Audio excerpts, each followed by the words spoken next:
DAZN.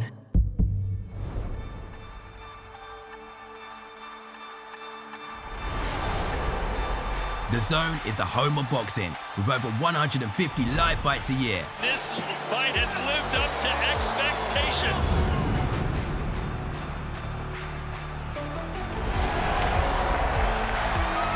Good. Finds the cup. He's walking it, he's looking, he's begging, and it worked.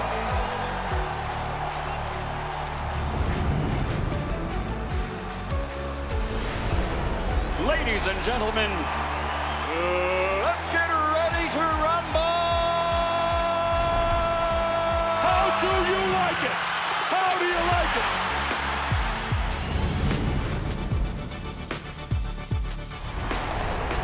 That is unbelievable. These guys will be legends in their own country, but also in the international basketball world forever.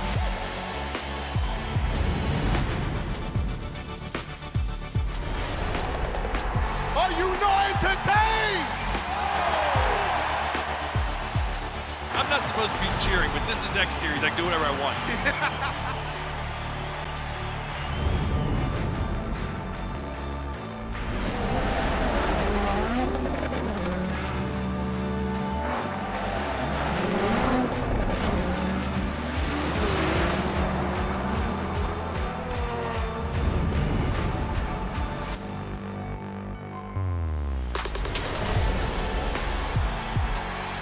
It all comes down to tonight. Don't miss the biggest night in MMA. PFL is more than a fight. Catching up on any NFL game is easier than ever before. Looking to the end zone for the win! Oh my gosh, one of the great games you'll ever see.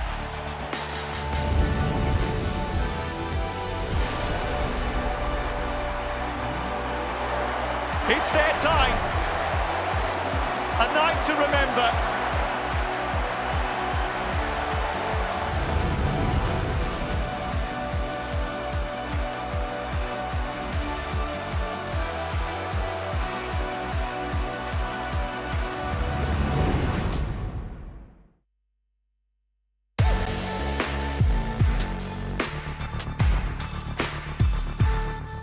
Boxing on DAZN. Sponsored by William Hill.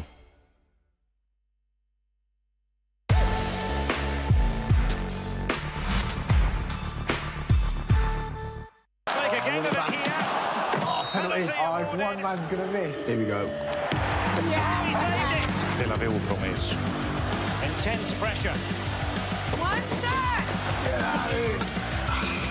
Oh, not again, love.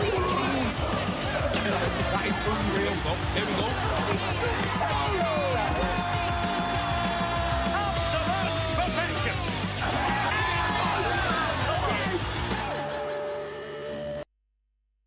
Peggy 16.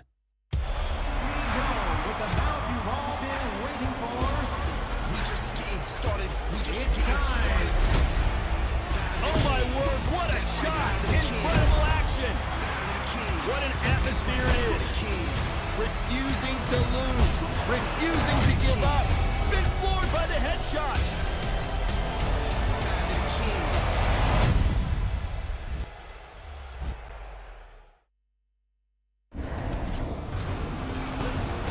Fight Night on DAZN, brought to you by That Prize Guy. The following program is recommended for those 16 and over, as it contains sporting violence, possible bad language, and flashing imagery.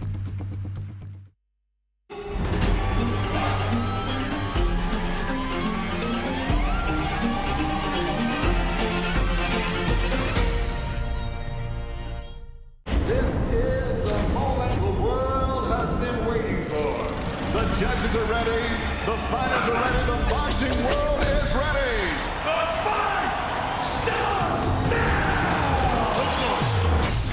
How do you like it? On the show, so aggressive, so focused. It all comes down to this. What a knockdown! Still the undisputed champion of the world. Fight night, only on DAZN. Bivol, I can't believe it's happening. We are here. We are one sleep away from the best light heavyweight showdown we've seen in a very, very long time. Today is weigh-in day. security behind us as well, the big boys, just in case it kicks off. All right, spin it around. They're going to hit these scales. Fingers crossed they all make weight to make it official. What a week it's been, by the way. Let's remind ourselves of Fight Week.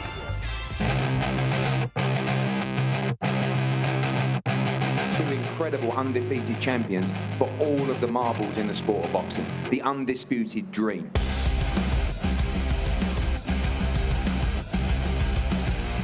I don't believe she's as confident as she's trying to portray that she is. I'm always this confident because I know what I'm capable of, and this week is absolutely no different.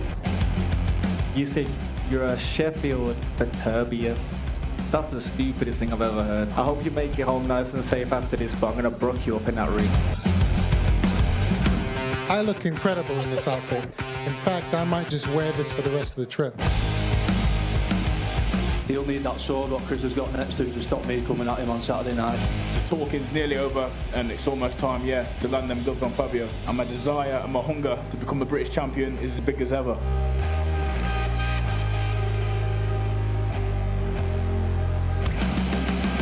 You talk a lot. That's my job. Yeah, you should try it. Wow.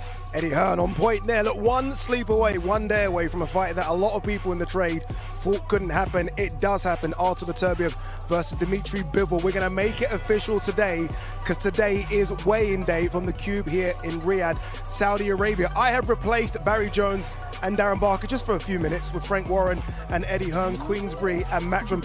Frank, what did you whisper to Camille Zaramata there? I saw a little opening package. And I said, if he knocks him out, I'll give him a 50 grand bonus. That'll inspire him. That's good. So that's we want to see a good fight, don't we? He's an underdog, and let's get him get the best out of him. Indeed, indeed. You know, one thing that both of you have said, and to be fair, all the promoters have said it and managers, that a lot of these events, a lot of these fights wouldn't happen without the influence of Turkey, without the influence of Riyadh season. Some would say you guys have always put on big events and big shows. What's different now, though? I mean, where do we start? I mean, we've both got massive egos. We don't really want to say that people put on bigger shows than us, but that's why we're here. Because sometimes, and there's always levels. Is it the purses? Is it? It's everything. The undercard? I mean, you only have to look around everywhere you are. It's the promotion, it's the investment for the build-up, it's the undercard, it's the main events, it's the promos. Yeah. I mean, you know, this is what's taken us back. You know, this is the reason why we have aligned our companies with the path and the strategy of Riyadh season, because we believe in it. We think it's changing the sport. We think it's outstanding for the sport. Our fighters are benefiting. Our businesses are benefiting. The fans are benefiting. We're struggling really to find a disadvantage or a negative about what we're seeing in our sport right now. Sorry, Frank. One last one, Eddie, to you before we go to Frank. You've promoted Dmitry Bivol for years, right? How long have you tried to make this Beterbiev fight, and would it have been possible without Riyadh season to make this fight? So, we've been looking at this fight for the last 3 years, really. He's been unifying, he's had mandatories, Beterbiev. But the issue with this fight is, it's a real fight fans fight. And what that means is commercially, it's not as big as Canelo against Bivol or, you know, so therefore, the fighters sometimes don't receive the purses they deserve for a fight of this magnitude. This is a generational great fight. This is a fight, the best light heavyweight fight for decades. But what happens here is His Excellency is investing in the fight. He's giving the fighters what they deserve in terms of the financial reward. And would this fight have happened? Maybe. But what happened was it happened instantly. That's the difference, isn't it? And it happened in 24 hours. And they got paid more Exactly, money. Of course. I mean, you know, what they're receiving out here compared to what they could have generated perhaps in the US is substantial. And they deserve it, by the way, because it truly is one of the very special fights of our sport. Frank, you've been a part of this from the very beginning. Fury and Garnu, I was over here for that Battle of the Baddest. Did you expect, I mean, could you dream that it would have been this in the last 12 months? We are standing in Riyadh season, in the world's capital of boxing. It's taken over from everywhere, Vegas and everywhere.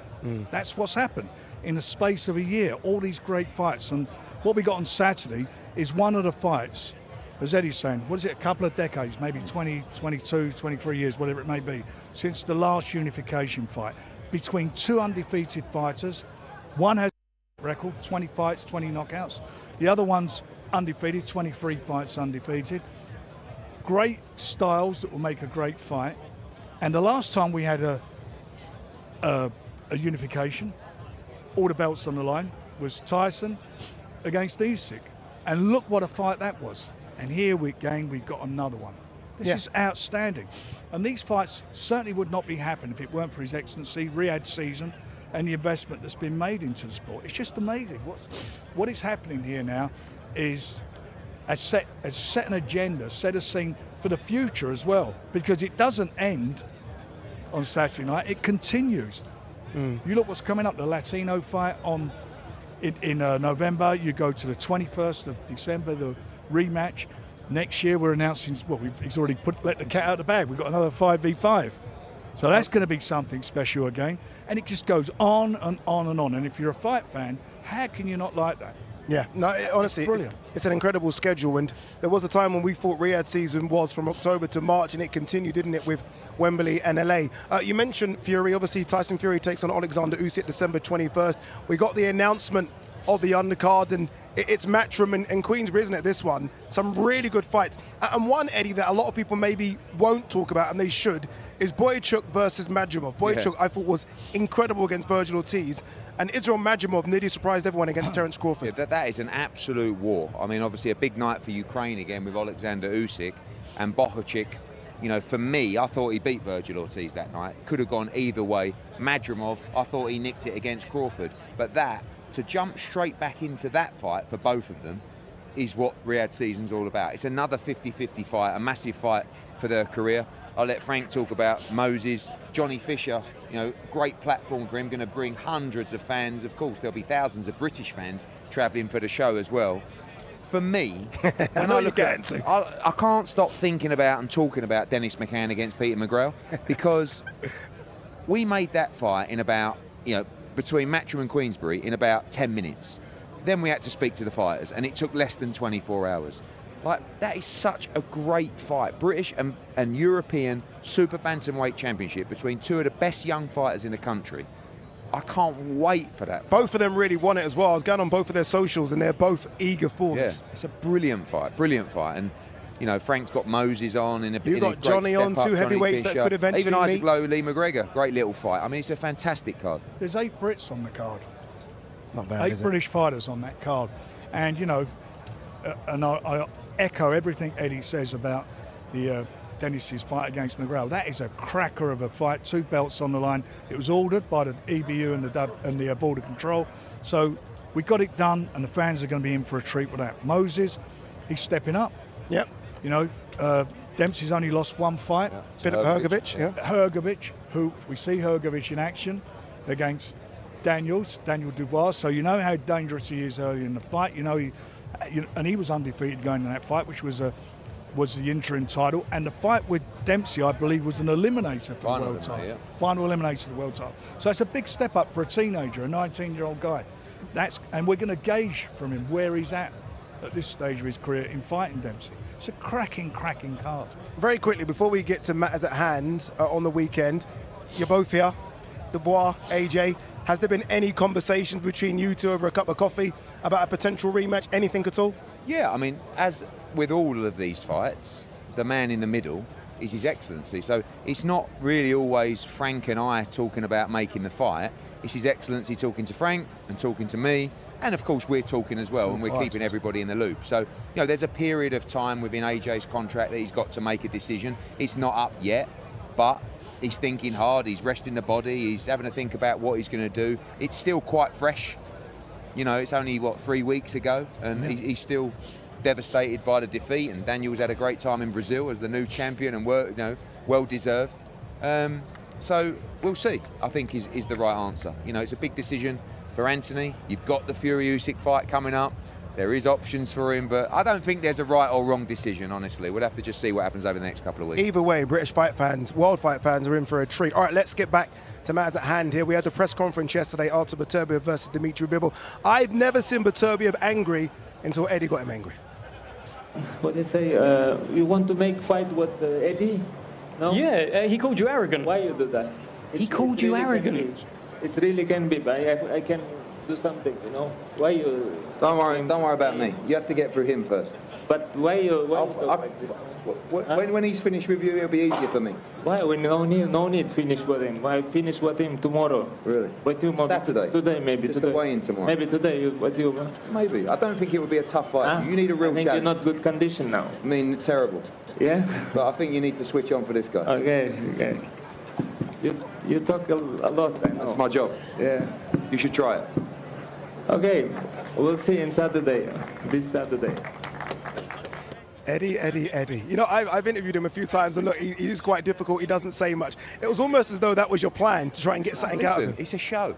Yeah. The things I do for views. You know, I nearly got myself Put your life on exactly, the line. just for DAZN and His Excellency. Listen, they love it. You see His Excellency sitting there having a little giggle. Yeah. This is what you want, isn't it? I mean, you don't have to like what I say or do, but by the way, we got more out of Beterbiev in that 30 seconds than his last 6 fights. And he's very funny. He's got a great sense of humour. You want to see that more. We did it with Crawford as well. So sometimes our job is just to poke the bear a little bit and get talking points. And also, if I can rattle him a little bit, I mean, I've had a few people saying, "God, poor Dmitry. What have you done there?" But, you know, Dmitry said to me, "I've not seen him like that before. He was a little bit rattled, wasn't he?" So, listen, it's all fun and games till the bell goes. And then we can just sit back and say, over to you. I was just disappointed, I might say, that I turned around while this was all going off and I looked at Fraser Clark for a little bit of help and he went to me, "You're on your own, son." I didn't have much backup. No one wanted to back you up there. Frank, I was going to grab. No, you wasn't. Frank, you were trying to stir it a little bit as well. What do you make of it, Frank? On the outside looking in, what do you make of that main event? Oh, it's a brilliant fight. I mean, you know, it's a great fight. As a spectator, as you know, watching that, it's a connoisseur's fight that's crossed over now. Everybody's talking about it because these two guys are they're the two of the best in their division, but they're two of the best fighters in the world. Yeah. And it will be exciting. For them, the excitement, where they come from, where they originate from. Who wants to be the boss? Yeah, you're right. You've got all those ingredients of it. This is boxing at its best, at its extreme best. And HE's done a great job in making this happen. You know, it should have happened a few months ago, but unfortunately, Beterbiev got injured. But he's got it over the line. And what a night of boxing it's going to be. Indeed. Part of that night of boxing is the first ever female world title fight on Riyadh season. Sky Nicholson defends her WBC featherweight title. She takes on Raven Chapman. Here is a bit more about the Australian world champion. Yeah, I feel honoured. I feel like it's such an empowering position to be in, just to know that you're inspiring so many women. I honestly, I wake up some days and I just can't believe, this is my life. And I've always said, knowing that I could be that person for someone, just kind of like Katie Taylor was for me, means more to me than world titles, than any achievements and accolades. I met a couple of Saudi girls in the boxing gym over the last couple of days, and just their face when they saw me, and I just couldn't believe it. For me, they couldn't believe it obviously, but I couldn't believe it. When I was 12 years old starting out boxing, there was no women's boxing in the Olympics, so while I always thought, wow, I would love to be an Olympian, it was just something that could never happen. So then when that happened, it was tick. I never thought I would turn professional, let alone go on and win world titles and be a face of women's boxing and be someone that young girls look up to. So I think younger Sky would be very, very proud of me. Very, very confident Sky Nicholson, and very, very good as well. This is another Matchroom versus Queensbury battle here. Matchroom, choose your charge. Sooner or later. Surely. Surely. She does go into the fight as a favourite, because of, I think, her experience, and she's champion. But it's another 50-50 fight, really. I mean, Raven's very good. She's very strong. It's a brilliant clash of styles. I think the perception is, you've got to walk down Sky. You can bully her in the ring, and then they try and do that, and she wins every round. But Raven has got ability. She's got amateur pedigree, and she really wants this. This means a lot. This is such a massive opportunity for them, because I was saying that everybody's benefited from Riyadh season, apart from probably the women's side of the game. And now that begins on Saturday night. It's a big responsibility for those two, and hopefully it'll open the doors to other big female fights on Riyadh season cards. Frank, what do you make of the growth of the sport on the female side? Obviously, look, Eddie kicked it off with Katie Taylor, who's done incredible stuff, right? Good luck to her against Amanda Serrano. What do you make of the growth of it in the last 10 years or so? Oh, it's been massive. I mean, we were a bit slow getting into it. but Nicola Adams signed with us. She was a 2-time gold medalist and won a world title. On the broadcast on Saturday, Nicola Adams as well? Yeah, so it's brilliant. She's here. But this fight is something special for a lot of reasons. One, because it's the first ever women's world championship fight to take place in Saudi. And, you know, we went to the gyms yesterday, see the girls training with the guys, the amateur girls training there. So it's inspired people. And that shows what's happened in just a year out of here because of boxing. Yeah. And it's fabulous from that perspective. This is a great fight. You know, Raven's obviously with us. She's a real competitor, and we didn't sign her because she was a woman. We signed her because she's a good boxer. Yeah. And she is a good boxer. The last fight, they put the punch stats up, and they were saying how many punches have been thrown during the fight, and compared with men, how many it was. And I had to remind them they were 2-minute rounds as well. She's all action, so this is going to be, you know, a really, really good fight. You know, Sky's a marvellous fighter. She's done it at every level. So for me, if you're going to have a women's title fight here in Riyadh season, the very first one, you couldn't have got a better one than this. Yeah, what a moment for both ladies. Frank Warren, Eddie Hearn, thank you very, very much. Chris Eubank Jr., the Enigma, is on the card as well. He takes on Camille Zaramata. There he is, attire and swore. I thought this was going to take Eddie's eye out for one stage. Very close. There was one, it was very, very close. I think he was tactical. He tried his thing, didn't he? Liam Smith has shared the ring twice with Chris Eubank Jr., and he's downstairs with Olivia Bazaglo. Thank you very much, Addy. Yeah, it's been an incredible fight week, hasn't it? And it all culminates tonight, and then, of course, with fight night tomorrow night, which we're all very much looking forward to. I mean, I say it's never simple with Chris Eubank Jr., but as you say, Addy, I am with someone that knows him probably better than most. I mean, just first of all, Liam, thank you so much for joining us. You beat him once, you've lost to him once. I mean, just overall in general, what do you make of Chris Eubank Jr.? Is he good for this sport? You know, he's got... It's what you take. Some people are going to like him, some people are going to hate him, but, you know, take my rivalry aside from him, he's a character in boxing. Like I say, like him or hate him. There was an incident today with him and Conor Benn, obviously in the Fighters Hotel. They came face to face. Chris Eubank Jr. wasn't happy with the way that Conor Benn approached him. What did you make of that? What's your opinion on it? My opinion on it is just, it's getting a little bit boring from my point of view. I'm not that type of character. It's been going on for years now. They're not going to have a roll round on the hotel floor, so just fight next, or let the Eubank and Ben saga go for a little bit until you just want to fight, because, you know, if people are getting bored of it now, it's like WWE arguing face-offs and when they're not even fighting each other. But I do also agree with Chris in a bit. It was a better time for Conor to do it. Chris is literally just made weight or making weight, and he's got to fight tomorrow, and Conor's sticking it on him, but they've got a personal battle, and it's a little bit more than boxing now, so each to their own. And just quickly, before we let you go, Liam, when are we going to see you back in the ring? That is what everyone wants to know. Fingers crossed. You know, I had a bit of bad luck. I got an illness before the last Riyadh season card, so fingers crossed I can get on another one. If not, you know, I was praying to get on the December show, but it wasn't to be. So fingers crossed I get out just after Christmas. Liam, thank you so much. It's been a real pleasure talking to you. Yeah, we hope whenever you're back in the ring, we are very much looking forward to it. So hope you enjoy tonight. Enjoy Saturday night. Ade, back to you. Yeah, very disappointed we didn't get to see Liam Smith versus Josh Kelly, but it looks in good spirits, so hopefully we get to see him in the ring very soon. We'll see that man in the ring on Saturday. Chris Eubank Jr. takes on Camille Zaramata. One man I wanted him to take on is a man in studio with us now. Hamza Shiraz is here alongside my team of Barry Jones, Darren Bark. Hello, gents. Part-timers. Part-timers, both of you. Hey, Hamza, good to see you here, brother. Likewise. Looking good, looking good. Thank you. I see a couple of call-outs. People calling you out finally. Yeah, for real, man. Listen, I've got myself in a good position as well, so I can't complain. Indeed. What have you made of Chris this week? You've been watching him up close and personal. What have you made of him? I think he's a very eccentric character. Very eccentric. You've got to remember, he's been out the limelight for a year, so he's trying to come back in it with a bang. I kind of understand what he's doing, but now he's got to back it up with a good performance tomorrow night. Very quickly, I remember speaking to you a few months ago, and I asked you the question, if you were offered a world title fight or Chris Eubank Jr., and you said Chris Eubank Jr., I'm asking you again the same question. What's the answer? I think now it's kind of changed a little bit, because I'll tell you why, because the price has changed.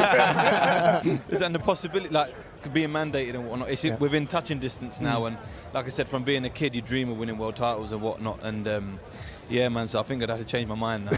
Hamza, his opponent, choice of opponent for this show, what's your thoughts on it? Slightly disappointed, or? If he didn't open his mouth and talk about fighting the likes of Canelo, fighting the likes of Conor Benn, and these big names, it would have made sense, a good comeback fight for him. But when you say you're in the sport to earn money, these ain't money fights. It makes no sense. It is not money fights. So yeah, I don't agree with the opponent he's come back to. Listen, it's not like he's got age and time on his side. He's towards the end of his career now. So if I was him, I'd be taking the big fight straight away and right away. Do you think, because you mentioned he's at the end of his career, do you still think he has that explosiveness that he had earlier on to get the stoppages and to impress like he once did? I don't know, to be honest with you. I suppose we'll find out tomorrow night. I'm hoping he's still got it. Because if I do get in the ring with him, it'll make all the ingredients for a more exciting fight, and more the public will be interested, rather than saying, oh, he's over the hill now and he's been there, done it. So yeah, let's see what happens. The last time we saw you, Hamza, was in the ring, Wembley Stadium, right? Every fight on that card was tough to call, right? Yeah. Apart from yours, you made it look easy work against a very good fighter in Tyler Denny. When you look back at that performance, what do you take from it? I don't take much, because I went and done exactly what I set out to do. And I'm no disrespect to Tyler Denny, a great fighter, but to do what I want to do in this sport, I had to dispatch him exactly like that and get rid of him. I gave myself 4 rounds to do it, so 2 was like, it was all right. I'll give myself an A. It must be great as well, having to deal with these occasions. You know, that you're ticking boxes every time you fight now, and that's holding you in good stead, right? Yeah, no, for sure. And I don't think now I could possibly be any more ready for a world title fight.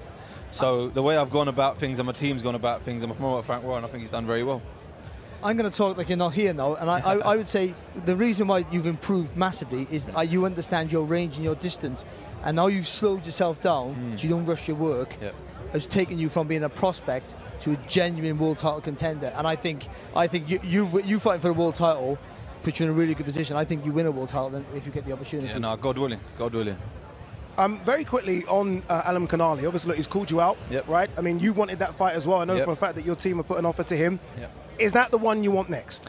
Him or Adames, because I've been mandated for both. Him or Adames, whatever fight makes sense, whatever fight Frank Warren makes happen and my team makes happen, we'll go for that. Any preference? No, not really.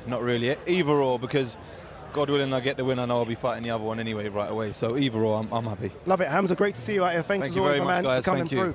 All right, Todd Grisham is downstairs. He's with Teddy Atlas. Teddy Atlas trained Alexander Vosdik, who put on a fantastic performance against Beterbiev a few years ago. Let's hear from both. Indeed, Ade, it was 5 years ago that Teddy Atlas was in the corner for Vosnik as he faced Beterbiev. That fight was going pretty well for you until the 10th round. What was the game plan that night, and what would you suggest that Bivol does? You can't just run on him. You know, I've heard people say, you know, just take off, use your legs. Yeah, you got to use your legs. You got to control space, distance. No doubt about that. You don't want to lay in front of him. But you have to punch at the right distance, because if you don't do something to hold him off, to keep him busy, and hopefully to hurt him a little bit, he's just going to walk through. A lot of people think, all right, I'll just move all night, I'll pick my spots. He'll walk right in. So the trick is to kind of tiger claw a little bit. What I mean by that is not just on your toes moving, but set, where you punch, but you always set the punch. So you make him earn his way in, and then you break it off to the sides. Obviously, you want to set traps. You want to see if you can get him to bite a little bit. But you know what? He's not only a seek and destroy, guy that at the end of the day, he blows you up, but he's technically sound. He comes behind the jab. He's covered up well. He controls, he understands range well. He very rarely is off balance where you get him to reach too much. And he does his own little subtle things where he gives you a little feint. He'll take a walk around the block a little bit, like the old timers would say when he can't find the key for the front door. He'll step a little bit out of range, then back in range. He'll do those. He's more than, just a time bomb. He's a lot more than that. But at the end of the day, the most important thing is that his pressure, his constant, even if he loses the early rounds, in his mind he's winning them. He's putting money in the bank because he's starting to wear you down. It takes time. You boil a pot of water. It takes time. But then you come back and the water's gone. But it does take minutes to do that. It takes rounds to kind of evaporate the guy. And that's what he does. And that's the right word. He evaporates guys with his pressure, his constant pressure. So at the end of the day, the most important thing, it's not the jab, it's not the footwork, it's not the traps, it's not the combinations, it's not the angles, it's this. you have to be able to try to match him in the mental toughness area, the mental durability area, where you don't get evaporated. That's the most important part. Well, I know you're coming off knee surgery. We were just talking about it. You said it's coming along, but slower than you would like. Beterbiev approaching 40, just coming off knee surgery. How much of a factor do you think that's going to play? You know, Father Time is undefeated, right? You never know when he's going to show up. You know, he's a surprise guest. You know, I hate those surprise guests. You know, all of a sudden, I don't know, here I am. You don't know if he's going to show up all of a sudden Saturday night. But there's another part to that, being close to 40, and that he's been in a lot of tough battles, or a lot of battles where he's gotten cut. He's got scar tissue. The skin gets a little more brittle when you get older. The scar tissue can break. That's an X factor for me. Yeah. The possibility that cuts could play into this. Definitely could play. And especially the kind of punches, you know, the combinations, the crisp punches that Bivol throws. It's your foundation. It can cut, it can help. Those kind of punches can slice and dice. And so I wouldn't be shocked if cuts came into play. And then, of course, there's one other X factor, the referee. Is there going to be a referee that's going to allow Beterbiev? You know, he's not exactly a lover of the Queensberry of Marcus rules. No, listen, I'm not saying he's this, he's that. I have none but respect for the man. I mean, the man is a destroyer, and he lives by a code, a warrior's code. And he comes from a region of the world that inspires that breeds that, and there's no doubt about it. But he gets in there, you know, he don't care where he hits you. If he misses it back here. Hey, watch out now. Watch out. Come on now, Teddy. Easy. All right. We're glad you're here. Godspeed with your recovery with your knees, and we'll send it back to you. Thank you very much, Todd. Great to hear from Teddy Atlas, one of the best voices in the sport. All right, we are moments away from the weigh-in for undefeated versus undefeated to become undisputed.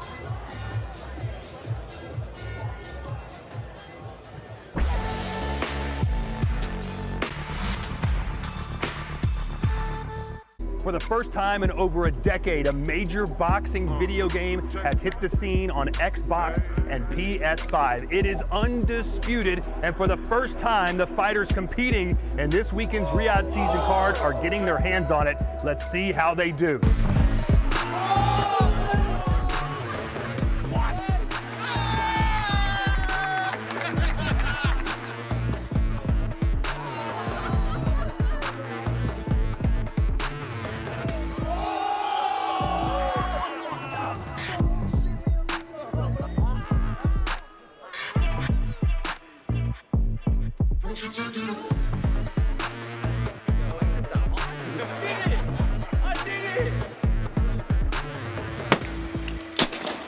So the verdict is in, ladies and gentlemen. What do the fighters think about Undisputed? I'd say it's a smashing success.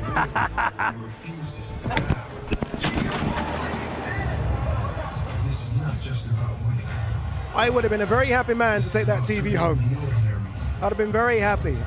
Guys, I asked you the question on Tuesday, on Wednesday, on Thursday. It's Friday. The fighters are going to hit the scales very, very soon. Are you both still Team Bivol? I'm sticking with my guns. Yeah. Yeah? Still always. Haven't changed your mind after you saw Beterbiev doing that little media workout? I mean, it was a little worrying. Yep. I'm not going to lie. And he's got one hell of a chance. But yeah, I'm just going with Bivol. All right, let's do this. Let's make this official. The fighters are ready. All the people that need to be on the stage are on the stage. Let's throw it to your MC, Mr. Thomas Schreiber. Ladies and gentlemen, welcome to the official weigh-in for the Four Crown Showdown. A great night of World Championship Boxing tomorrow at the Kingdom Arena in Riyadh, Kingdom of Saudi Arabia. We would first like to thank the Kingdom of Saudi Arabia and the custodian of the two holy mosques, King Salman bin Abdulaziz Al Saud, His Royal Highness, the Crown Prince Mohammed bin Salman, and His Excellency, Chairman of the General Entertainment Authority, JIA, Turkey Al-Sheikh.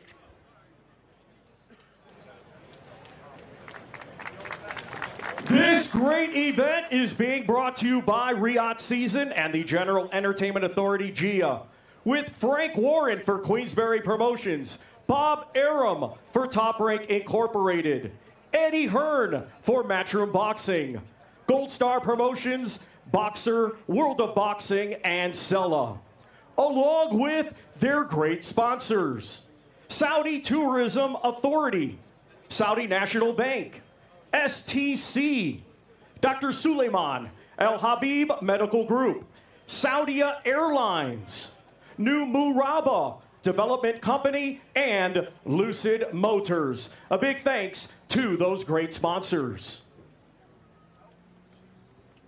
This great event will be shown in the UK and worldwide on DAZN, in the UK on TNT Sports Box Office and Sky Sports Box Office, and in the United States, the main event exclusively shown on ESPN+.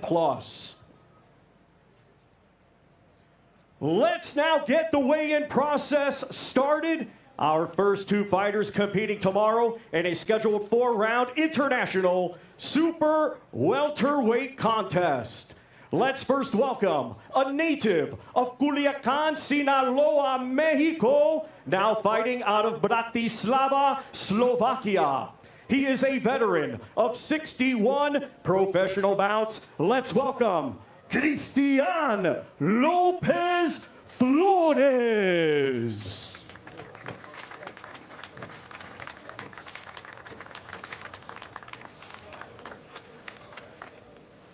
And now let's welcome a native of Switzerland, now fighting out of Downey, California, USA, tomorrow making his professional boxing debut. Here is Marco Maric.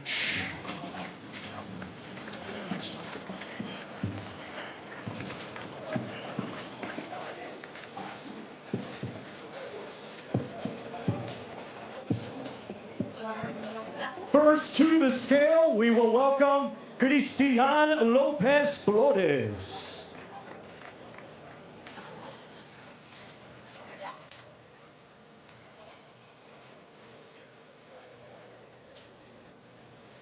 $151.9 for Cristian Lopez Flores. Now to the scale, Marco Maric.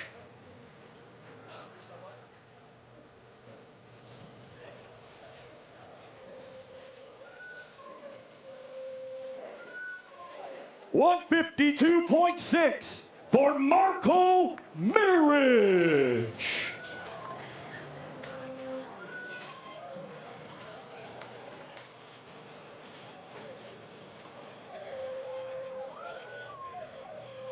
Once again, these two competing tomorrow in a scheduled 4-round international super welterweight contest.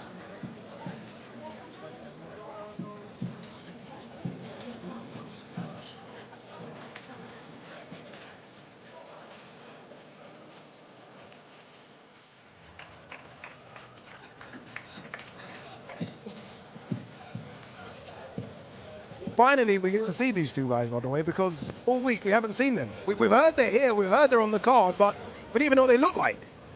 Finally, we see them. Yeah, we do. Flores, we know a little bit about him. Ziad Al-Mayyouf beat him on the AJ Ngannou card.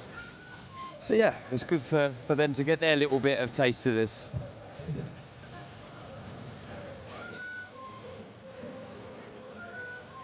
Let's continue. Our next two fighters competing tomorrow in a scheduled 4-round international lightweight contest. Let's welcome, coming to us from Sucre, Colombia, his professional record, 3 wins with 2 defeats. Here is Jesus Gonzalez.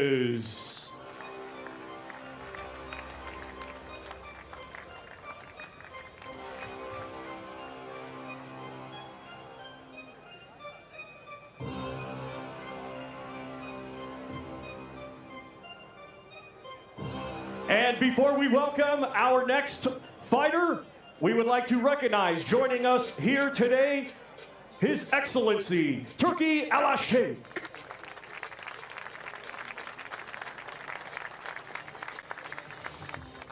Now let's welcome from Riyadh, Kingdom of Saudi Arabia, making his professional debut, Mighty Mohammed Alakel.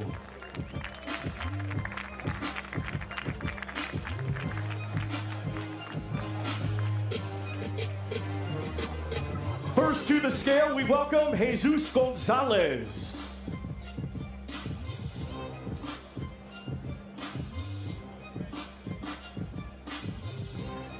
131.6 for Jesus Gonzalez. Now to the scale, Mohammed Alakel.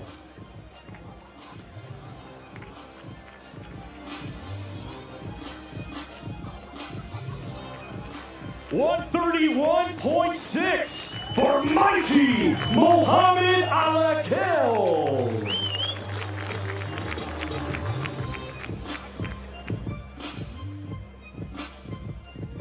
Once again, ladies and gentlemen, these two competing tomorrow in a scheduled 4-round international lightweight contest. What a moment, Barry, for Mohammed Alakel. Obviously, look, born in Riyadh, Saudi Arabia, representing the country. I mean, this is something special for him that he's going to remember forever, whatever happens. Yeah, it is. It is how he controls his emotions now, which is very important. It's a big stage. He's up against a guy with a winning record, so that's an ambitious, to be honest, an ambitious debut. But I think they would know who they're up against, and I'm sure he'll go away with a convincing victory.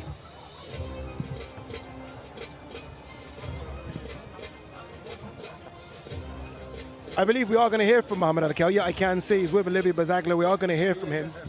Doesn't say much, very, very shy. But again, look, what a moment for him. Let's hear from Mohammed Alakel with Olivia Bazagla. Mohammed, we've got to the weigh-in. I mean, what have you made of just this whole week and being here? Yeah, I mean, it's a really good experience, you know, especially for the future. All the hard work is done now under than 24 hours to go, itching to get in there and get the work done. Have you found today making weight the hardest day out of them? No, it was pretty simple. It was easy. And how much would this mean, of course, fighting out of your home country? You were born in Riyadh. What would it mean to get the win on your professional debut? It means a lot to represent my country and, you know, honored. Good luck tomorrow night. Very much. There you go. Mohammed Alakel takes on Jesus Gonzalez. Incredible story. Trained by Joe Gallagher. And I think you said this as well, Darren. Joe wouldn't train him if he didn't see anything in him. Yeah, and there's a big opportunity for the young man to be the flag bearer for Saudi Arabian boxing.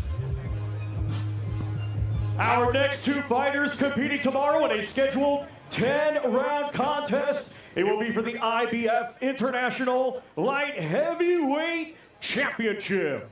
Let's first welcome the challenger, coming to us from Sheffield, England. He brings a professional record consisting of 23 wins, 6 defeats, with 10 wins coming by way of knockout. Here is the former Commonwealth champion, Liam Cannonball Cameron.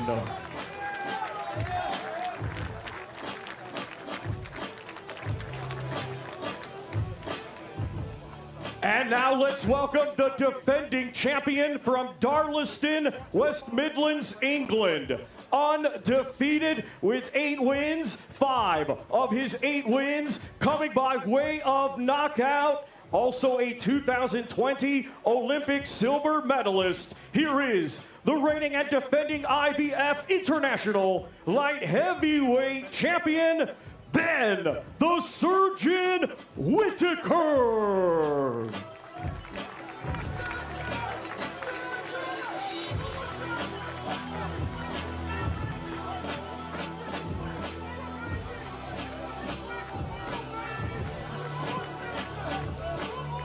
First to the scale, we welcome the challenger, Liam Cameron.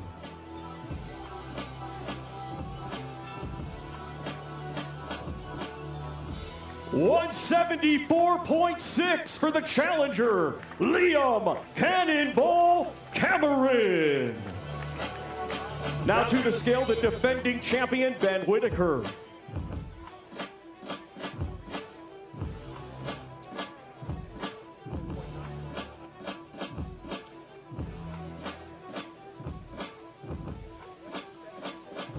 174.9 for Ben the Surgeon Whittaker.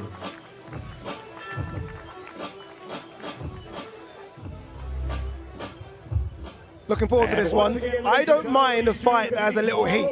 And this one got a little heated, Barry, at the press conference yesterday. Yeah, well, Ben Whittaker's a supreme confident athlete, and he likes to do his talk, and you know how much he showboats in the ring. But Liam Cameron is a no-nonsense fighter, and he won't stand for it. Really confident for where he's come from and what he's come back from as well to produce some good performances, even in defeat. You fancy you can unsettle Ben Whittaker, who's I think a real world-class talent, but still untested at a higher level. This is a real step up here for Whittaker, but if he's as good as we think he's going to be, Darren, this should be a good night and an easy night for him. I like this fight, Barry. A good clash of styles, the incredible backstory of Liam Cameron, the exciting talent that is Ben Whittaker, the future very bright for this young man, but he is in a real fight with a hungry opponent in Liam Cameron. We know he's hungry. Is he good enough? That's the question to compete with Ben Whittaker. We're going to find out tomorrow night. Ben Whittaker in incredible shape. So is Liam Cameron. And they're still talking. They're still yapping, these two. I got that. Ben Whittaker's good for boxing because he's a polarising character. He does his talk. We all know him. He's a lovely guy, behind the scenes. But his character, in fight time, is this brash, arrogant guy who can play with everyone he boxes, and he does that. He expresses himself in that way. So he's a very, very man-like fighter. But I think it works for him. He transcends the sport, and he might be a future star. I love it. When you talk the talk, you have to walk the walk, and let's see if Ben Whittaker can walk the walk tomorrow. We are going to hear from both fighters. Ben Whittaker is going to be joined by Libba Bazaglo, and Todd Grisham's going to speak to Liam Cameron. I like it, I really do. Let's hear from Ben Whittaker. Let's hear from Liam Cameron. He's with Todd Grisham. I am here with the self-proclaimed Beterbiev of Sheffield. What were you and Ben saying up there to each other? He was just saying he can hear me heartbeat, but he was shitting it then. Do you know what? The talking's done. I'm not a talker. Ben's the talker, I'm not. You know, it was 18 months ago. You were battling with demons. You were in the back of an ambulance. You thought you might die. You said you were going to turn your life over to boxing, and look where you are right now. What does being here mean to you? Oh, it's everything. Ben thinks I'm scared of him. I've been way worse than that. Well, I wish you luck. Thank you very much. Let's send it over to Liv. Thank you very much, Todd. I mean, Ben, Liam just said there to Todd that he thinks you were scared as you were facing up, looking at him face to face. I think the perfect thing was on. I ain't never scared. You know what I mean? When you work the way I work, preparate the way I preparate, there's no reason to be scared, especially when the Lord's on my side. What was being said between you two up there? I can see that heart beating out his chest, but at the end of the day, the work's done, the talking's done. It's go time tomorrow. And what have you got planned then for the next 24 hours before this big fight? Go back to the hotel, play a bit of Uno. Love Uno. What can I say? Then whoop that boy tomorrow. That's how we're going. Thank you very much. Good luck, Ben. Thank you very much.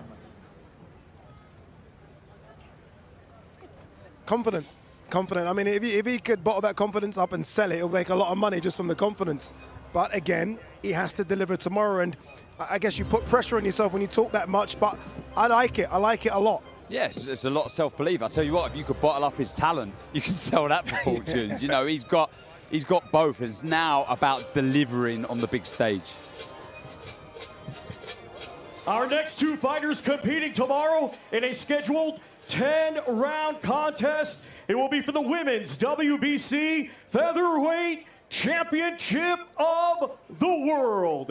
Let's first welcome the challenger, coming to us from High Wycombe, England, bringing an undefeated record with 9 wins. 2 of her 9 wins coming by way of knockout. She is the current Women's WBC International Featherweight Champion, the Omen, Raven Chapman.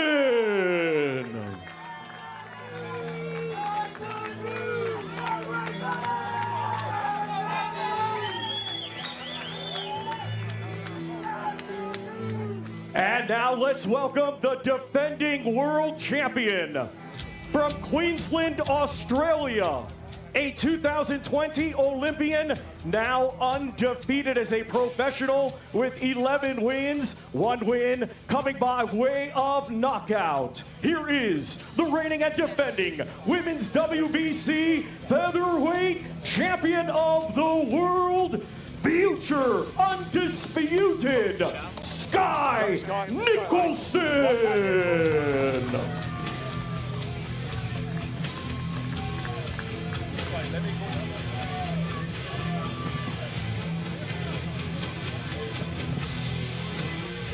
Let's first welcome to the scale the challenger, Raven Chapman.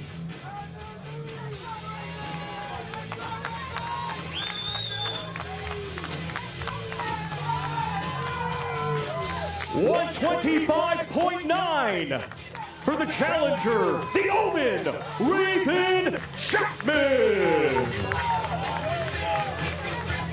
Now to the scale the defending world champion, Sky Nicholson.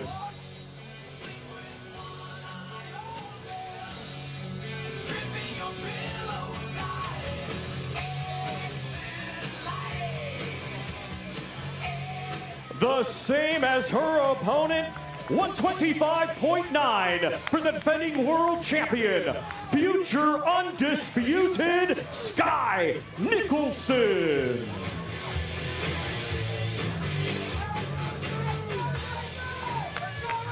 Once again, ladies and gentlemen, these two competing tomorrow. 125.9, 125.9. I think this is going to be a really good fight. I think a lot of people coming in maybe think Sky is a level above. I think Raven Chapman's going to make her work for every minute of this fight. Absolutely. I mean, on paper, certainly her toughest test. She's very energetic, very busy, very capable, but Sky on her day, very, very tough to beat. So disciplined. She does her. It's down to Raven Chapman to get in that fight early, grab the fight by the scruff of the neck, and really make Sky work for every second of every round. How does she use her physicality, Barry? You see Raven there, physically looks the stronger of the two. How does she use it on the night? It's the feet. You got to try and feint to draw something out of Sky and then jump on it. It's very important, as Darren said. If she don't start fast and Sky Nicholson gets into a rhythm, it's very hard to get out of that. All right, let's hear it from both fighters, starting with the challenger, Raven Chapman. She's with Todd Grisham. There we are. This isn't just a normal fight, Raven. This is the first ever female world championship bout in Saudi Arabia. How does it feel for you to be making history? Yeah, it feels amazing. It feels like such an honor to be able to be here, make some history. It's not often you get to do that these days, so I'm trying to make sure I go down in the history books and become world champion tomorrow night. You've predicted a knockout. We know you have the power to do it, but it's hard to lay a glove on her. You've seen her fights in the past. How do you intend to get inside and to punch her in the face as hard as you think you can? I'll show you exactly how I do that tomorrow.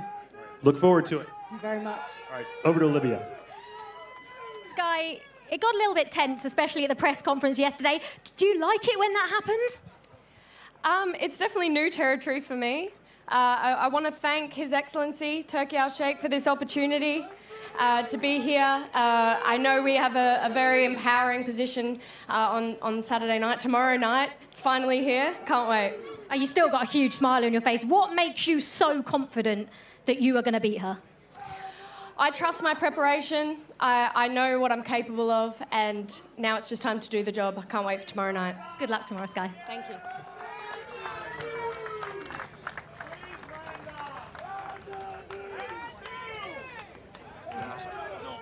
It's a good one, isn't it? Should be a good fight. WBC featherweight title up for grabs. Sky Nicholson taking on Raven Chapman. By the way, the crowd has swelled here, and it's sort of built up throughout the days, hasn't it? I mean, there are people outside that can't get in. I mean, it shows that people are really starting to get behind this undisputed light heavyweight title fight. And even more so, I think boxing here in Riyadh is really starting to grow. It's capturing the imagination of the tourists here, but more importantly, you know, the citizens that live here. You can see it's building, it's growing, and yeah, I can understand why, because this is special. But that's important, isn't it? Look, football's always going to be number one, right? I mean, when you've got stars like Ronaldo and Neymar over here, it's going to be hard to compete with them. But it's important that the locals understand what's going on. Yeah, and that's why these weeks are important, because if you just say there's a fight on Saturday, it's really good, come and see it, they won't understand it. So doing something every day, especially with what we have, the set that they put up, so it attracts people. They don't know what it is to start off. They come, have a look, and they see a little bit of, this is good, this is interesting. And if they come every day, they become invested, and then they want to come on Saturday night. So I think getting the thirst for the sport and understanding what it's all about these weeks are massively important. And the most important thing is the product is delivering. Every time there's a show here, the fights are epic. So the fans who are coming, they might be newcomers to boxing, and they're like, wow, this is incredible. Give me more. I want more of this. Probably can hear it behind me there. Bivol, he's got a lot of fans here as well. You look at the jerseys, I can see Fraser Clark hats as well. They have brought their teams and fans over, which is very, very important.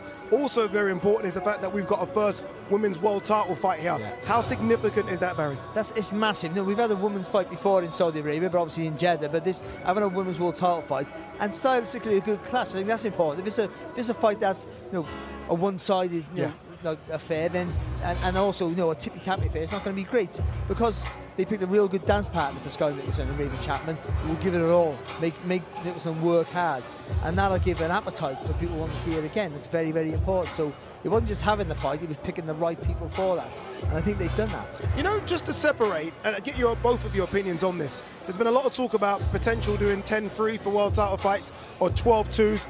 Would you do 12 twos for world title fights? Not 3 minutes. I don't think that would work, but would you do 12 twos very quickly? Yeah, I think so. Yeah, I'd experiment with it. Yeah? I think it'll make sense. All right, I think we're ready now to continue with the weigh-in, so let's kick it off. Let's throw it back downstairs to your MC, Mr. Thomas Treiber.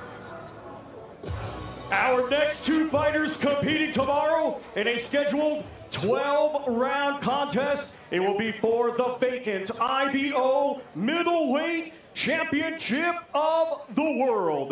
Let's first welcome, coming to us from Białystok, Poland. He brings a professional record consisting of 25 wins, 2 defeats, 2 draws, with 8 wins coming by way of knockout. He is a former world title challenger, Kamil Sharameta.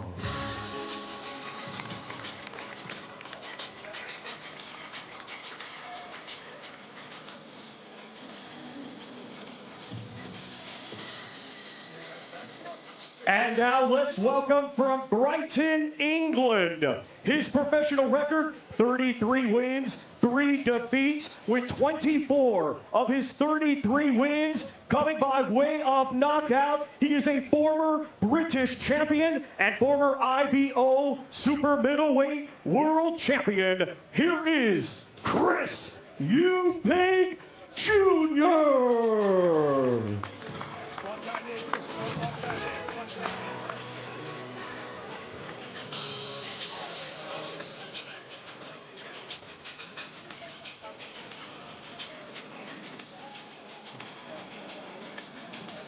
We now welcome to the scale first, Kamil Sharameta.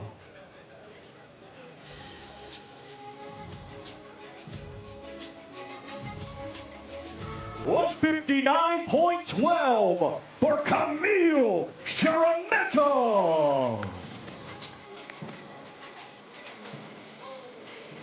And now to the scale, Chris Eubank Jr.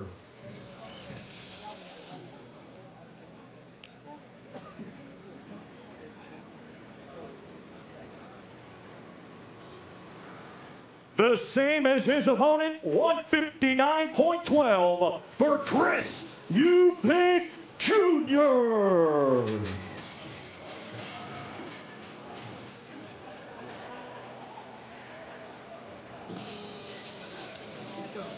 These two competing tomorrow in a scheduled 12-round contest for the vacant IBO Middleweight Championship of the World.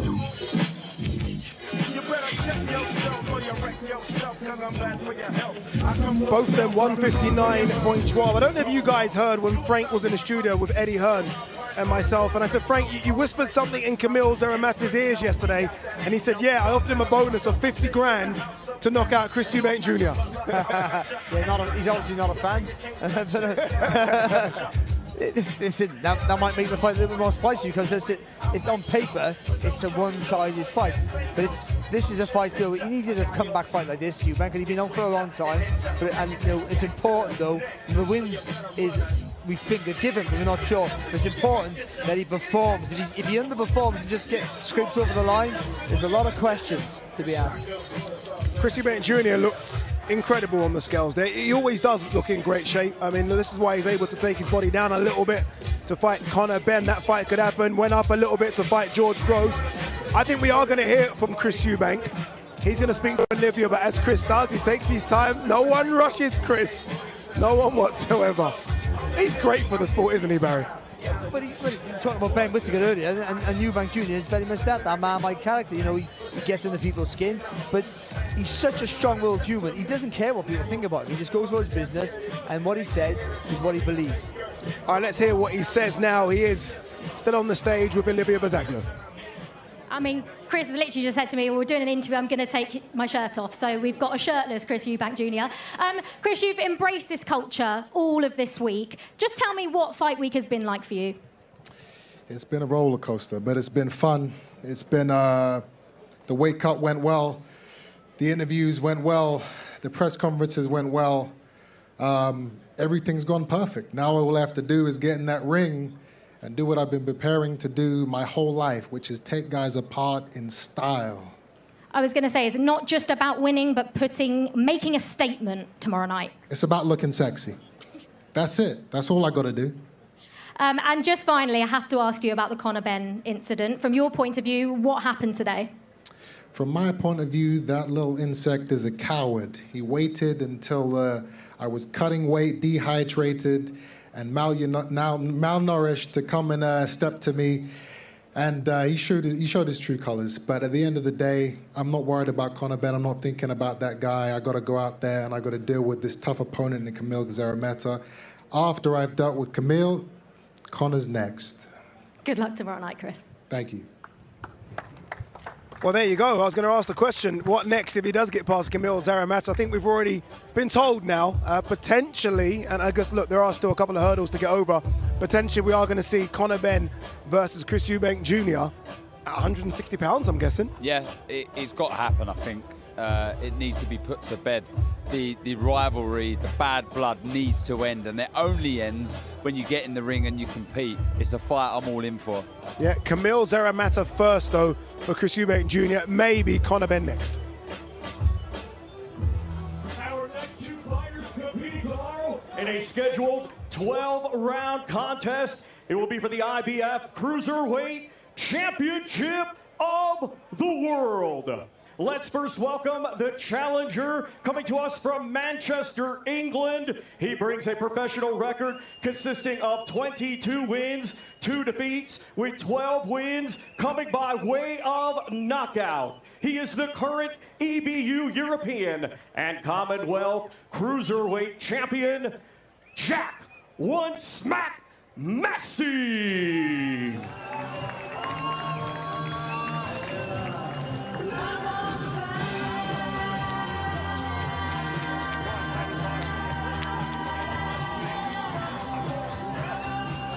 And now let's welcome the defending world champion from Gold Coast, Australia, a 2012 Olympian, now undefeated as a professional with 25 wins, 19 of his 25 wins coming by way of knockout. He is the current Ring Magazine champion, and tomorrow night, the reigning and defending IBF Cruiserweight Champion of the World, Jai Apatoya.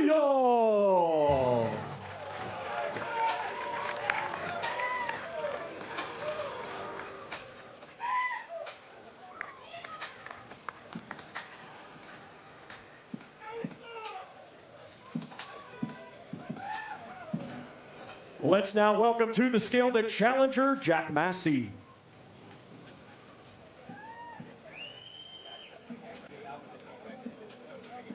$199.12 for the challenger, Jack One Smack Massey. Now to the scale, the defending world champion, Jai Apatoya.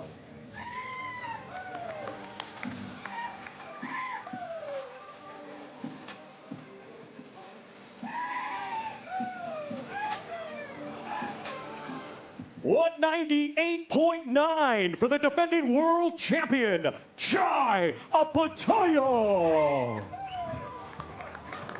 You know, when this fight was first announced, 2 months ago, I think a lot of people are like, it's not Chris Billam-Smith. A lot of people weren't that interested in it.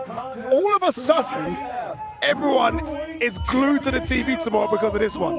I think it's a really good fight. People who think Jack Massey's just going to be blown over are going to be mistaken. Opetaya has the ability to do that, let's not forget it, but also, you know, Massey's a really good, well-structured fighter. He's tough. He showed that against Joseph Parkin, of course. He's technically quite good, and he's massive for the weight. So Opetaya, who's admitted now he's going to go back to the boxing and trying to be a destroyer, I think, you know, he's going to have his work on it. He's going to take him time. If he can break Massey down, I think this goes the distance. I love this fight. Yeah. I really, really like this fight. You've got the reigning champion looking to push on to massive things, move up in weight. You've got Jack Massey looking to realise a dream of becoming a world champion. He truly believes in himself. So does this man. Looks so destructive. Brilliant fight.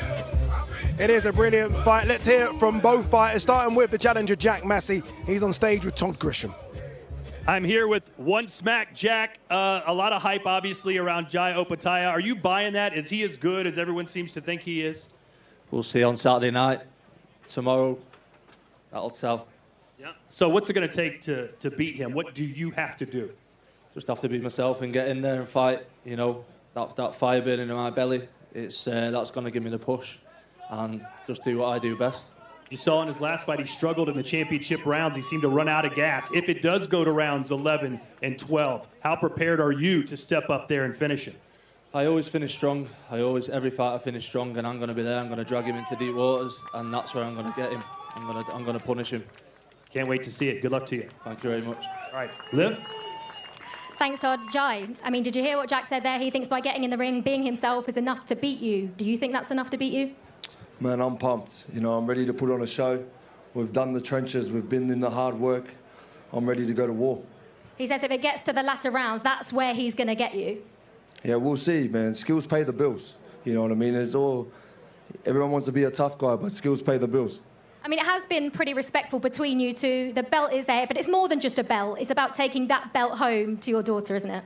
It is. It's for our families. And I see the look in his eyes. He's got that same hunger, so it's going to be a good fight. Good luck on Saturday night. Thank you very much. Potentially, maybe, a future pound-for-pound fighter there in Jai Opetaya. These are the challenges that he needs to get through in order to jump into that conversation. Like I said yesterday, this is a semi-final of such, because you got Ramirez versus Billam-Smith, obviously next month, and you would hope that then they're on a collision course. I gotta say though, when Olivia was talking to Jai Opetaya, his eyes were saying, "Get away from me." You know, you would see in his eyes just tell a story that I want to fight now. That's the menacing. That's the thing that we've all been wary of him. He was a real fighter to have.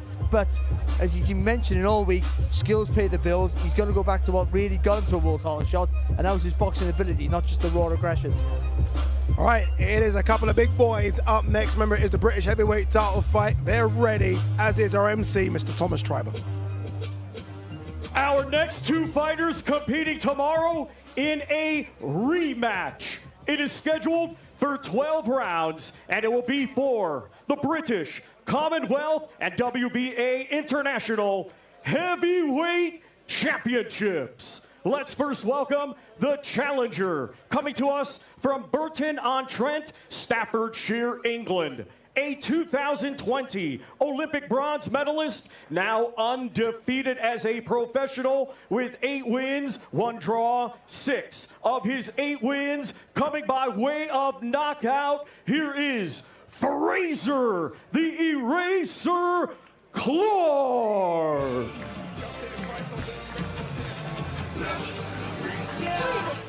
All I do is win, win, win, no matter what. Got money on my mind, I can never get enough. And every time I step up in the building, everybody hands go up.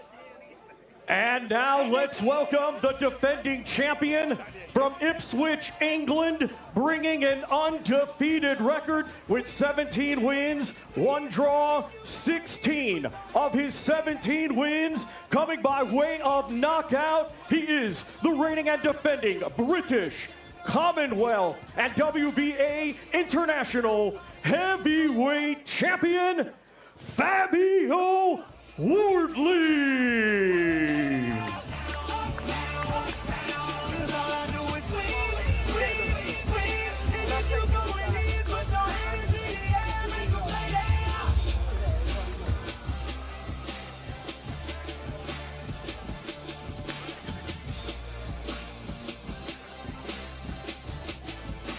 First, we welcome to the scale the challenger, Fraser Clark.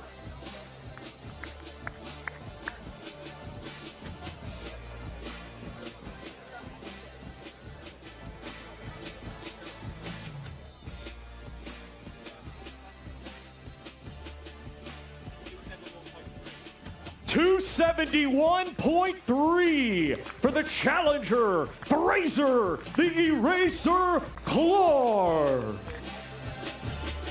Now to the scale, the defending champion, Fabio Wardley.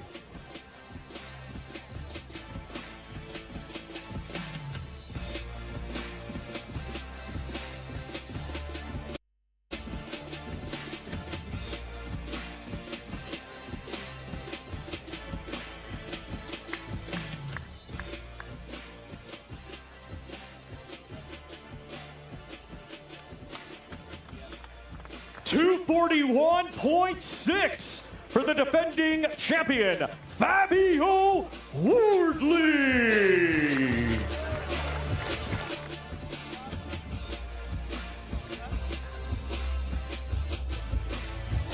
£30 difference there between the champion Fabio Wardley, who came in at 241 pounds, and you heard Fraser Clark's weight there, 271 pounds. I think, Barry, that as many people that are split about Beterbiev and Bivol are as split about Fraser Clark and Fabio Wardley. People can't call it. Absolute ball fest, this fight.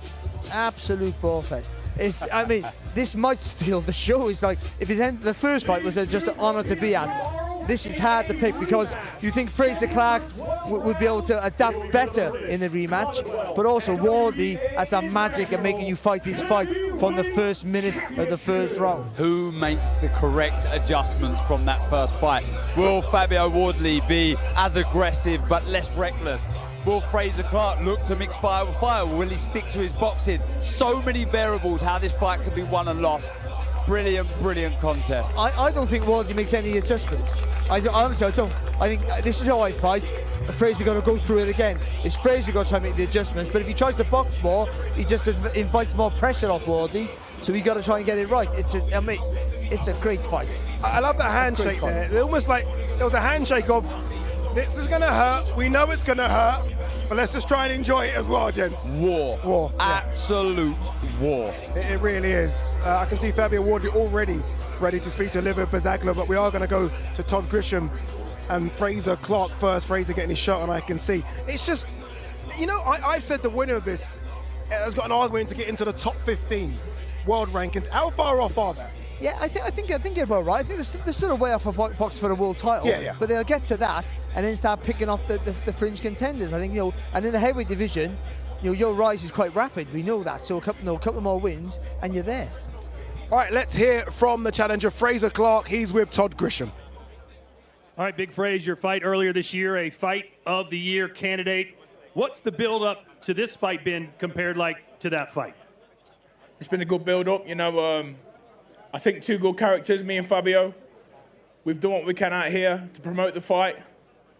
We've talked question after question after question, and now it's time to do the business, get in there and actually fight. Do you expect this to be a barn burner beat down like it was last fight, or do you think this will be more definitive in your favor? It's definitely going to be more definitive in my favor, but this is a fight, mate, no mistake about it. There's a lot of professional rivalry here. He wants to win, I want to win. There can only be one, and I'm going to give it my absolute all to make sure I go home with them titles. You said in one of your previous interviews, it comes down to who's improved the most. What will we see in the ring tomorrow night that you will show us that you've improved? You have to wait and see for that one, my friend. I can't give all the secrets away. No secrets. Sorry. No chance. Well, best of luck to you, Big Fraser. Okay, let's send it over to Olivia. Thank you very much. I mean, no secrets on Fraser. What are we going to see change from your game in particular, Fabio, from that first fight? Yeah, look, me and the team we've looked through the tape a lot of times, and there's some minor adjustments to make. I felt like I had a lot of success with the way I fought, that first fight and the way it went. So, yeah, there's going to be some adjustments, but look, with me, you know what you're going to get, entertainment, and I'm not going to be on the biggest stage at one of the biggest events and on one of the biggest cards and not deliver. So Saturday night is going to be fantastic. I mean, you mentioned one of the biggest fight cards, one of the biggest fights, Riyadh season. What have you made of all of this? Yeah, look, it just gets bigger and bigger and bigger. I said yesterday, at the presser that I was privileged enough to be at the opening of Riyadh season the first time year on, and like I say, we're a year on now, and it just gets bigger and bigger, and the lights, the camera, the stage, it gets more and more grandiose. So again, I'm just honoured and privileged to be here, and I'm looking forward to the main event as well. I think everyone else is looking forward to your fight especially and the main event. Thank you so much, Fabio. Good luck. Thank you.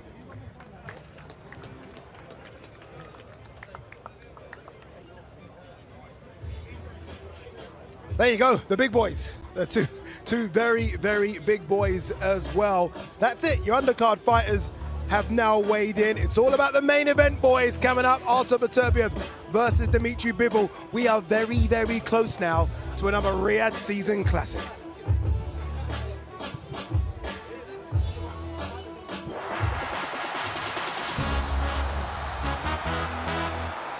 Everything about this event spells big time and the potential impact on both sports, boxing and mixed martial arts. It's that first punch that lands dictates who's on one. Who is the baddest man on the planet? Unbelievable scenes. Greatest fight card, I would say, in the history of the sport. This has been a light bulb moment. 10 boxers from the top 15. That's extraordinary. Atmosphere building here in the Kingdom Arena. This one should be a thriller here in Saudi Arabia. Carlos Alcaraz. The city at a standstill. At a sold-out Kingdom Arena, the fans hold their breath for a glimpse of their heroes. In this competition, no one have the golden ball. The next competition, we will double it for 1 million. Anthony Joshua, Francis Ngannou. It is Godzilla against King Kong. Yes, it's a perfect matchup for a great fight. It is lights out! Anthony Joshua!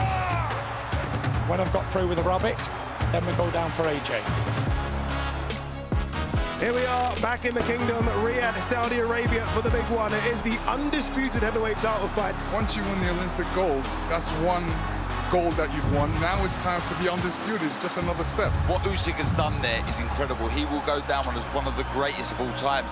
We're back in Riyadh, Saudi Arabia. It is the home of big-time boxing. We're ripping up the traditional boxing script. And we're doing something different, promoter versus promoter. This is our first Riyadh season event international. Your first one in America, in LA. The crowd like it. Are we coming back? Yeah, of course. Yeah, of course. The highest attendance ever for a British boxing event. Are you not entertained? Are you not entertained? One more time, do a good fight, yes? People, go!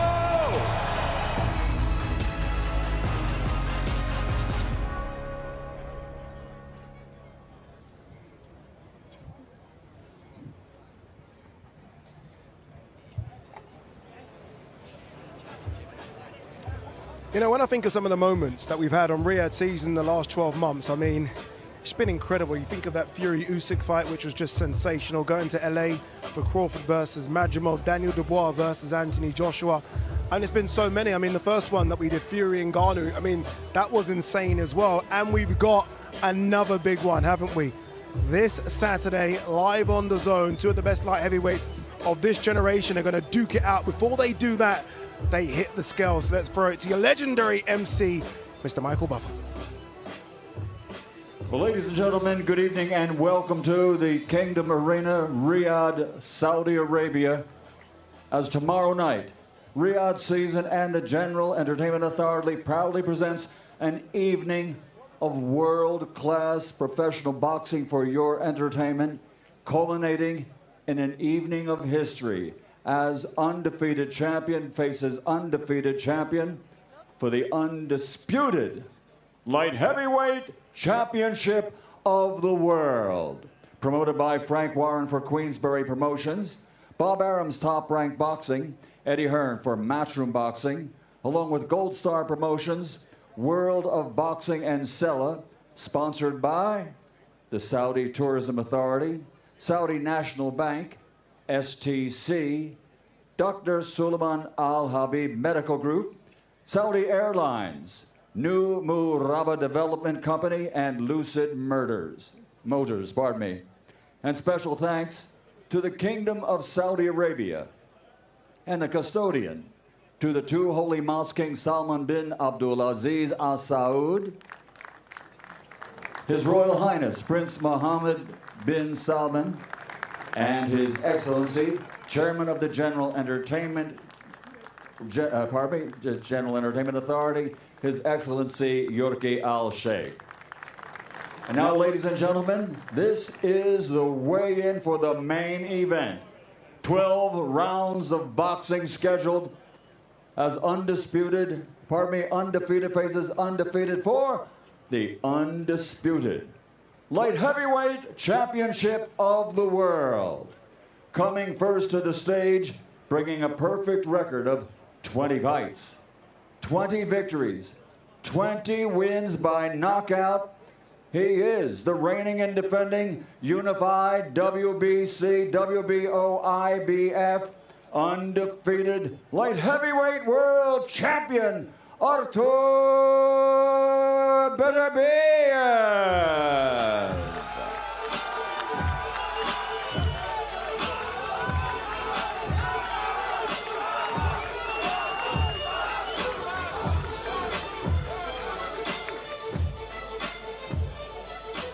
And now let's welcome his opponent. Also an unblemished professional boxing record of 23 fights, 23 victories, 12 big wins by knockout. He's the reigning, defending, unified WBA, IBO, undefeated, light heavyweight world champion, Dmitry Bivol.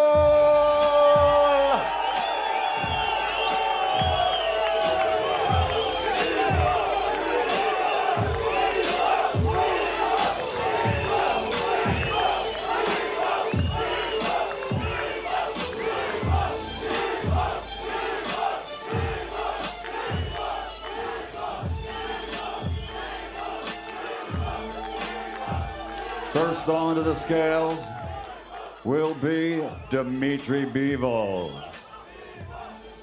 representing the WBA and the IBO, undefeated as a professional in 23 fights, 23 victories, 12 wins by knockout. On the scales, the undefeated Dmitry Bivol, 174.12 pounds. Next onto the scales, his record, a perfect one. 20 fights, 20 victories, 20 big wins by knockout. The unified WBC, WBO, IBF, undefeated light heavyweight world champion, Artur Beterbiev.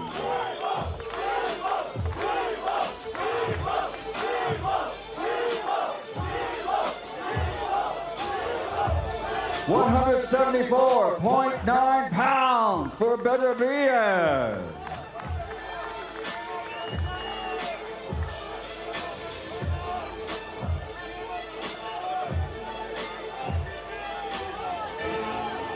And ladies and gentlemen, as we prepare for the final face-off before they step into the ring, please welcome to the stage His Excellency, Chairman of the General Entertainment Authority, Turki Al Sheikh. And here are the two fighters facing off for the final time. Here we go. Here we go. This is it's been 25 years. I have to be honest with you, a couple of years ago I think this fight was done, couldn't be made. Right? I mean, it wasn't as big commercial as the other undisputed fights, and because of that I felt like it wasn't going to get made. With obviously the help of that man there, His Excellency Turki Al Sheikh, alongside Riyadh Season, it has been made. And I can't thank him enough because I've been waiting for this one for years. I have goosebumps. Yeah. This is special. This is as good as it gets. Two of the finest boxers in world boxing, locking horns for all the marbles. Do not blink. This is special. This is a boxing fan's treat. This is one of those Christmas presents you can only dream of that you never get as a kid. This is the fight that every boxing fan would pick as their #1 fight. Boxing history. Wow. Oh, goosebumps. You know it's a really big fight because we've seen loads of big fights, and you get that tingle, don't you, when they go face to face? Like, you just get that special feeling. By the way, I mean, look at the crowd here at the Q, by the way. I mean, we're in such a good position where we can see the crowd, and the crowd's incredible. The way it's swelled. Looks like Bivol's got the crowd, though. He does, he Bivol's does. got the crowd. I'm intrigued to hear the atmosphere before that first bell. It's going to be electric, the roof's going to come off, and the fight will not disappoint. And this also, is a special occasion. Look how diverse the crowd is as well. People from everywhere, it's crazy. I mean, this, like, you just can't get a better fight than this. You just cannot. And how it plays out, you think who starts fastest, starts the best, gets the biggest chance. All right, let's hear from the unified light heavyweight champion, maybe the favourite for this one, Artur Beterbiev. He's with Olivia Bazaglo. Do you know what's funny, Addy? As you've come to me, Artur just looked at me and said, "We'll see." So that might be the answer to most of these questions. But Artur, how has fight week been for you? Good, like usually. What's your favourite part about these weeks? What can you? What's your favourite part about these weeks leading up to the fight? Favorite part is fighting. What can we expect from you and this fight on Saturday night? Like I said, we'll see. I was expecting that. And people probably want to know, you as a fighter, what do you do between now and tomorrow night? What are your plans for the next 24 hours?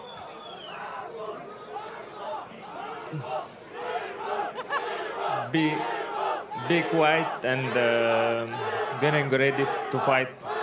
Artur, thank you so much. Good luck on Saturday night. Thank you very much. I am here with the other unified light heavyweight champion of the world, Dmitry Bivol. Correct me if I'm wrong. I don't know if I've ever seen you this relaxed before a fight, and yet it's the biggest fight of your life. Why are you so chill right now? I'm always like this. I'm chill, but I'm focused also. You said your entire life you've been preparing for this moment. Now that it's here and you look back on your life and your career, what does this mean to you to have reached the apex? It means a lot, but at the same time, I'm just trying to forget about everything what I went through. I say thank you for everything, for everyone, and now I just focus on Saturday. And I just need to eat right, sleep, and be ready on October 12th. Can you sleep before a fight like this? Is it hard to go to bed? No, to be honest, I got used to it. You know, I'm in this field since I remember myself, since 6 years old. I'm fighting, I'm in this mood. I have to sleep. A lot of fighters say they treat every opponent the same.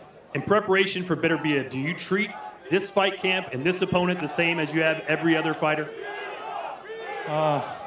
Most of it, yeah. Most of it the same, because all my opponents I respect very well. I was preparing them for 100%, and for this fight also. I was trying to reach my limits for preparation. I was working hard. You've got a lot of fans here that have come all the way to Saudi Arabia to watch you fight. What's your message to them right now, the eve before your big fight? Yeah. Thank you, guys. It's my friends from all over the world, from Russia, from Kyrgyzstan, from Moldova, from everywhere.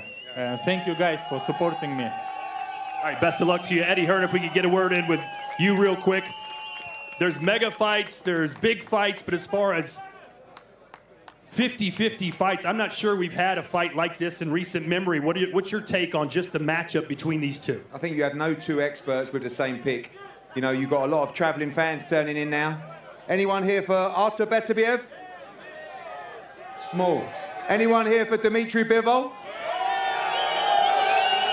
Okay.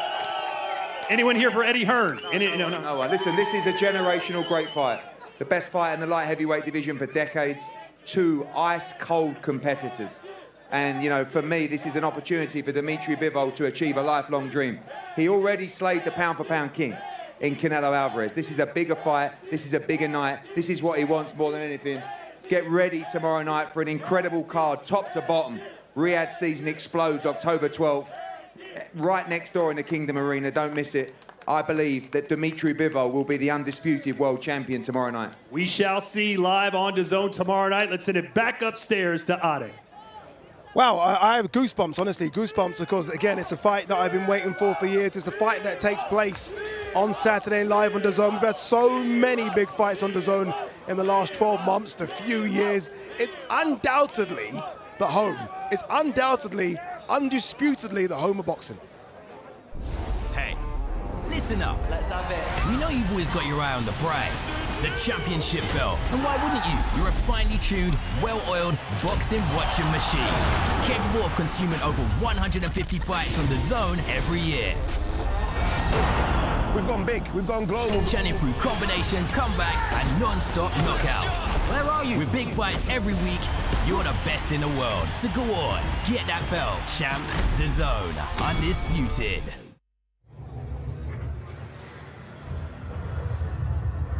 There you go. All done. That's it, isn't it, Just really? like This that. is it. Just like that. We have one more sleep left until we see those two guys and the rest of the card throw hands. Wow. You know it's a big fight when you're nervous and you're not even fighting. I don't feel nervous. It was a huge fight, the biggest fight we'll all probably ever do. But I haven't been this excited about a fight since Canelo Golovkin won. I think it's that sort of fight. Is this more of a 50-50 fight than Fury Usyk? Oh, I don't know. That was no, that was really a hard one to call as well. And as all undisputed fights should be. They all should be this difficult to call. Didn't you do a poll? And wasn't it like a couple of thousand and it was dead 50-50? Dead 50-50. 50-50, incredible. And I can see why. I can see why. Both exceptional fighters. Both have a great opportunity to win this with the skills that they possess. Very few weaknesses. This is a dream bout. You got to see me and Barry just before that first bell. You'll see us. We'll be going. but more full of excitement. Forget about the skill for a minute, the power and all that sort of stuff. Their temperaments are made for the big fights because they're always calm. I'd like to know what their heart rate is. I bet you it's what they want around like 50. So it doesn't go up. Yeah. I mean, and that's what makes them so good because whether they're trying to be aggressive or under pressure, they're just level. Have any of you changed your mind yet? No. No? I'm starting to swing. Hey, I'm starting to swing. You know what it is? It's me picturing what size Beterbiev is going to be in the ring tomorrow night. I think it's going to be enormous. Yes. I think it's going to be 200 pounds plus. I think he's going to put on a lot of size. But skills pay the bills. All right, let's remind you of what you got coming your way tomorrow. It really is a fantastic fight card. Kicks off with Marco Maric. He takes on Christian Lopez Flores. Then we move to the lightweight division. Mohamed Alakal takes on Jesus Gonzalez. Ben Whittaker, the surgeon, takes on Liam Cameron. Sky Nicholson versus Raven Chapman, the first female world title fight on a Riyadh season card in Saudi Arabia. Chris Eubank Jr. versus Kamil Zaramata. Frank Warren's put 50 grand bonus on the head of Chris Eubank Jr. if Kamil Zaramata can get the job done. Then we move to the cruiserweight division. Jard Bataille takes on Jack Massey. Fabio Wardy versus Fraser Clark, a rematch of, I think, the fight of the year when it comes to British soil back in March. And then what we've been speaking about, not just all week, but for a couple of years, Artur Beterbiev versus Dmitry Bivol for everything at 175 pounds. What do you think, minus the main event, will be the fight of the night? I said this before, I like Liam Cameron, Ben Whittaker. Really? The narrative behind Liam Cameron's backstory, the talent that Ben Whittaker possesses, it could be a real crossroads fight. And there's something in me senses something could happen in that fight. Yourself, quickly? Yeah, I think the Whittaker Cameron fight, just because he's made for him. I think the way Cameron fights is so 100% that I think Whittaker will see the very best of him, and I think that will sell him to a wider audience. Not just the showmanship, he has the minerals to go to the top. Remember, DAZN Riyadh season isn't just about boxing, so many other different sports as well. Tennis, snooker. One of those sports is MMA. Francis Ngannou is back in the octagon. He takes on Renan Ferreira. And the cameras went to Cameroon to find a bit more about the man they call the Predator. J'avais 9 ans et on a dû commencer à travailler à la carrière de sable. Il n'y avait pas d'autre alternative, sinon on aurait fait. Je crois à mes 13 ans, c'est là où j'en suis venu au fait que je devais être boxeur professionnel. C'est une décision que j'ai prise seule. J'ai dû mûrir cette décision pendant des années parce que c'était dur. Il fallait quand même du bol. Quitter le chez-soi sans savoir si on reviendra un jour parce qu'il y en a plusieurs qui sont partis et qui ne sont pas revenus. Et c'est à partir du Niger que les choses commençaient à se compliquer. Ça se compliquait davantage après l'Algérie et le Maroc. cette partie qui est la plus dangereuse parce que c'est l'étape où on est un peu inconscient des dangers qui nous entourent, des dangers auxquels nous nous exposons. Pomper des zodiacs de piscine et poser sur la mer Méditerranée dans l'espoir d'être sauvé par la Croix-Rouge. Et c'est le moment où tu te dis, ok, là j'ai tout perdu, il est hors de question que je rentre, j'avance à tout prix. À plusieurs fois, tu as eu peur pour ta vie. Après, il fallait vivre pour quelque chose ou mourir pour quelque chose. Things that I have done before on the way, I still can't believe it, even though I was the one living there. So it's hard to even explain to somebody and expect him to understand. But at times, you really don't think it was that dangerous. Your life is like battling in between dangerous situation, dramas. So you used to. Yes, Morocco, yes, Africa, there is Europe. And when you get that close, you never come back.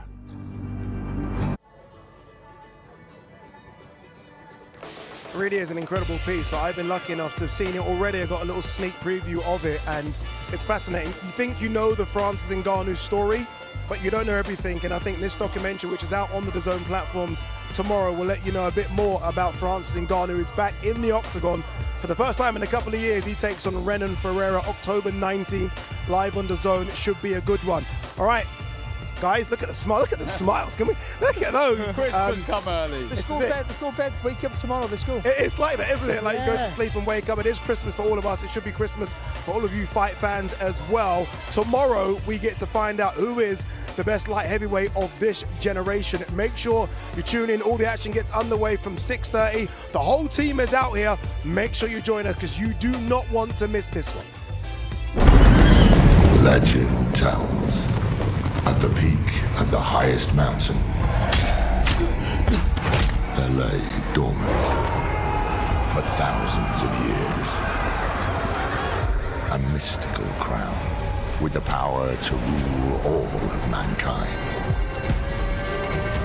Lusted by men, willing to die for its gift, while two emerged undefeated.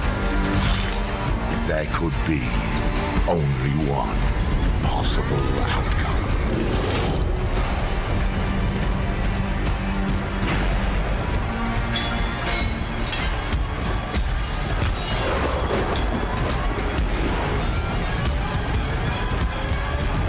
For one to wield the power to rule them all.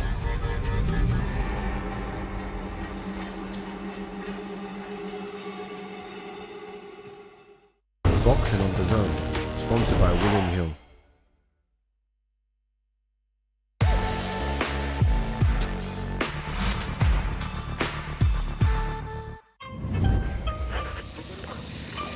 First time buying crypto? It's like your first visit to a taco truck. You're thinking, are these guys legit? What's in that? Do I even like tacos? So you start with un poquito. A taster. If you like this, we can mix things up. Go off menu. Spicy as you like.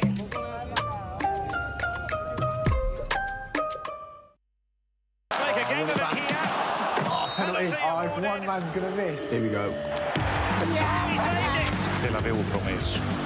Intense pressure. One shot! Not again, love. That is unreal. Oh, here we go. Absolute perfection.